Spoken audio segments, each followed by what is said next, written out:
Savo rūpesčiu praskaidrinkite senolių kasdienybę, padėkite atsikratyti nevilties, įkvėpkite pakilti iš ligų patalo, suteikite galimybę šypsotis ir galbūt net uždainuoti. Labą dieną, Danutė!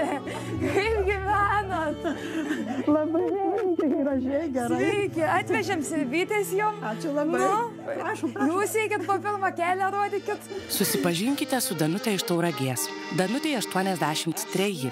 Ji buvusi statybininkė mūrininkė. Savaitgaliais vestuvių muzikantė, dainininkė. Esu linksma būda, turiu muziką, blogai dainuoju, pagroju. Uždusau. O dar prieš keletą metų, kol maltiečiai apie ją nežinojo, buvo visiškai kitaip. Aš buvau, kad neturėjau ką valgyti. Prisėjo tokia bėda ir aš paskambinau vienai draugiai, savo pažįstamai. Tai man sako, Danutė, sako, tu nežinai, kur kreiptis. Draugė jai padiktavo maltiečių telefono numerį. Danutė paskambino. Jau tą pačią dieną jį sulaukė didžiulio maisto lauknešėlio. O nuo kitos dienos jai pradėjo vežti šiltą sriubą.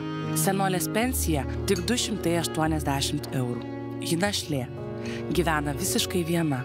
Prisiminusi dienas, kai visiškai neturėjo ką valgyti, Danutė susigraudino. Grinai.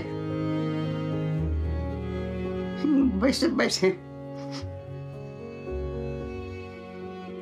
Jei ne maltiečiai man padėtų, aš šiandien neturėčiau ką valgyti. Senolė žino, kad kartu su sriuba ji išgirs ir malonų žodį, jai nusišypsos, paklaus apie sveikatą. Aš tiek džiaugiuosi jais, aš laukiu kas minutę, kada man dienos suskaičiuotos yra, kada tik jau jie ateis. Kitoje Tauragės gatvėje aplankėme Andrių, senolių 94. Gyvena vienas, žmoną palaidojo prieš 10 metų. Jam maltiečiai jau 3 metai veža šiltą sriubą. Aš nemoku. Mane šeimininkai bloga. Andrius visą gyvenimą dirbo siuvėjų. Rezistencijos metu siuvo partizanams. Vėliau buvo nepakeičiamas vyriškų kostiumų meistras. Dabar, kai dėl amžiaus jau sušlubavo sveikata, sunku ir siūlą į adatą įverti ir net maistą pasiruošti. Sunku. Bet ranka tava tirpsta ranka. Nežinau. Bendramžių jau nebeliko. Gyvenimas trapus ir gali bet kada pasibaigti.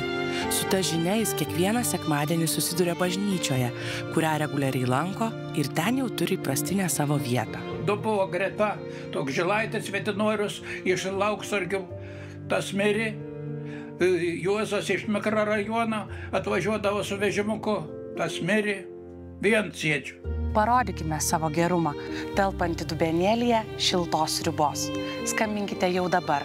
1485 auka 5 eurai, 1410 auka 10 eurų. Jei norite aukoti pavedimu ar tapti kasmėnesiniu rėmėju, informacijos ieškokite maltiečiusriuba.lt.